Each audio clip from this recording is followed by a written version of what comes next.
Hello guys, Susmita Das lifestyle থেকে নিয়ে চললাম তোমাদের জন্য আবারও একটা নতুন ব্লগ। আর এখন যেন তো ভোরবেলাটা একটু ঠান্ডা ঠান্ডা লাগে, সেজন্য ওড়নাটা নিয়ে উঠেছিলাম, কিন্তু যত সকাল করতে থাকলো ঠান্ডাটা একটু কমতে থাকলো, আর ওড়নাটা আমারও গা থেকে মাথায় উঠে গেল। আর তারপরে তো দেখবে মাথা থেকেও পড়ে গেছে ব্যায়াম করতে করতে। আরে বাবা, যাই হোক, হলো চেষ্টা করি, মানে তোমাদের সাথে সেটা শেয়ার করার চেষ্টা করি, কারণ আমার ভালো লাগে তাই তোমাদের সাথে শেয়ার করি। আপাতত এখনো কোনো নেগেটিভ কমেন্ট আসেনি, কারণ আমি খুব ছোটখাটো একটা ক্রিয়েটার। যদি বড় হই হয়তো কোনো নেগেটিভ কমেন্ট আসতে পারতো। এই দেখো, বলতে বলতে আমার মাথা থেকে অন্যটাই পড়ে গেল। আরে হ্যাঁ হ্যাঁ, আমি ব্যায়াম করতে পারি না, কিন্তু করার চেষ্টা করি আর কি। ওই যে কথা আছে, একদিনে না পারলে 100 দিনে ঠিকই পারবে, ওই সেই অনুযায়ী চেষ্টা করি। একটু একদিনে তো হয় না, যদি 100 দিনে কিছু অন্তত হয়, নিজেকে একটু বদলাতে পারি, সেই চেষ্টা। আর দেখো, আমি এখন বিছানা গুছাতে চলে এসেছি। আগেই বলছি, আমার চুলের লেজ দেখে কেউ কিছু কমেন্ট করবে না, কারণ আমার চুলটা খুবই সুন্দর, যার জন্য চুলের লেজটা আরো সুন্দর।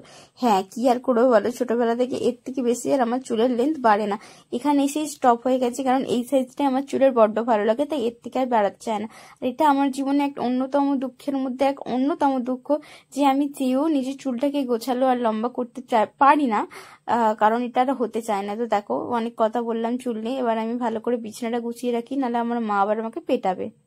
তারপরে আমার পছন্দের সব থেকে প্রিয় কাজ সারা দিনের মধ্যে, যে কাজটা আমার সব থেকে বেশি করতে ভালো লাগে, সেটা হচ্ছে পুজোর জোগাড়। আমি তো সেটাই করতে চলে গেছিলাম। আর আমাদের ঠাকুর ঘরে পুজো জোগাড় করতে বেশ একটু খাটুনি আছে, বাট এই খাটুনিটাকে আমি ভালোবাসি। তো তারপরে সবাইকে স্নান টান করানো, ফুল দেয়া, খাবার দেয়া, তো সবই করে নিয়েছিলাম। সবটা কি তোমাদের সাথে শেয়ার করতে পারছি? যতটা পারছি ততটাই করছি। আর আমার মতন কারা কারা আছে বলো তো, যারা পুজো করতে এত ভালোবাসো আমার মতন? অবশ্যই কিন্তু কমেন্ট করে জানাবে। হ্যাঁ, আর তোমরা কিন্তু এই বেদিটায় যত ঠাকুর আছে সবাইকেই পুজো করতে আমাকে দেখবে, কিন্তু ওই দুটো সিংহাসনে দেখো, ওই যে একধারে দুটো সিংহাসন আছে, ওই দুটোতে তোমরা আমাকে কখনোই হাত দিতে দেখতে পারবে না, কারণ ওই দুটো হচ্ছে নারায়ণশিলা। আর আমাদের বাড়িতে যেটা বলা হয় যে নারায়ণশিলাকে বাউন ছাড়া বা বাড়ির ছেলেরা ছাড়া কেউ হাত দিতে পারে না, কিন্তু এটা কেন এই নিয়মটা আমি জানি না। শুধুমাত্র এই নিয়মটা চলে আসছে বলে আমি মেনে নিচ্ছি, কিন্তু মন থেকে আমি এটা একদমই মানতে চাই না। আমার মনে হয় যে ভগবান, মানে সেটা তো বাবাকে তো সবাই পুজো করতে পারে, সবাই ডাকতে পারে, তাহলে আমরা কেন পারবো না? কিন্তু যেটা নিয়ম চলে আসছে, তো সেটার গায়ের জোরে বা মনের ইচ্ছা হয়েছে বলে করে ফেলবো, তারপরে যদি কিছু একটা প্রবলেম হয় তো তখন কি করব? তো সেই জন্য আর আমার এইটা করে ওটা হয় না। তো দেখো, এখন আমার পুজো হয়ে গেল, এবার আমি শাক বাজিয়ে প্রণাম করে নেব।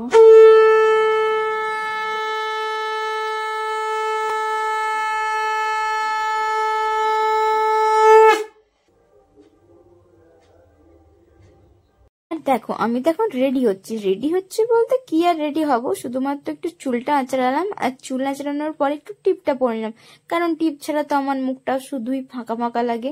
আমি এইসব লিপস্টিক দিই না, তবে হ্যাঁ, দেওয়াটা উচিত। একটা মেয়ে না সাজগুজু করে বাইরে বেরোলে ঠিক মানায়? মেয়ে মানেই তো সাজগোজ, তাই না? কিন্তু আমার অতটা সাজগোজ ঠিক আসে না, আর কিছুক্ষণ পরে আমি সব লিপস্টিক খেয়ে নেবো, তো সেই জন্য লিপস্টিকটা নষ্ট করলাম না, শুধু টিপটাই পরি, কারণ টিপটাই আমার কপালে থাকে। আর তারপরে চুল আঁচড়ে চলে গেলাম।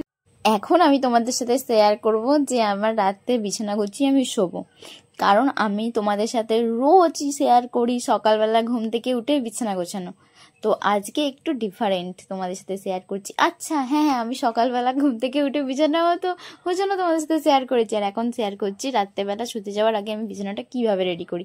দেখো, বিছানা তো আমার পুরো এলোমেলো অগোছালো জঞ্জাল হয়ে আছে, তো এটাকে পরিষ্কার করে তারপর এখানে ঘুমাতে হবে, কারণ এখানে তো এভাবে আর ঘুমানো যাবে না।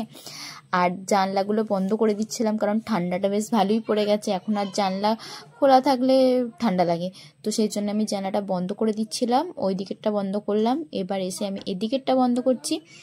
আর ওই দিকের একটা দেখো জানলাটা বন্ধ করাই থাকে, ওটা বেশিরভাগ সময় তোমরা দেখতে পাবে। আর ওই দিকে আরেকটা জানলা আছে, ওইটাও বন্ধ করে দিয়েছি আগেই। আর দেখো, মাথার কাছে জামা কাপড়গুলো ঝুলছে, এগুলো একটু অ্যাভয়েড করে দাও। হ্যাঁ, এগুলো এখানে এরকম করে চলে, তো এটা কিছু মনে করো না।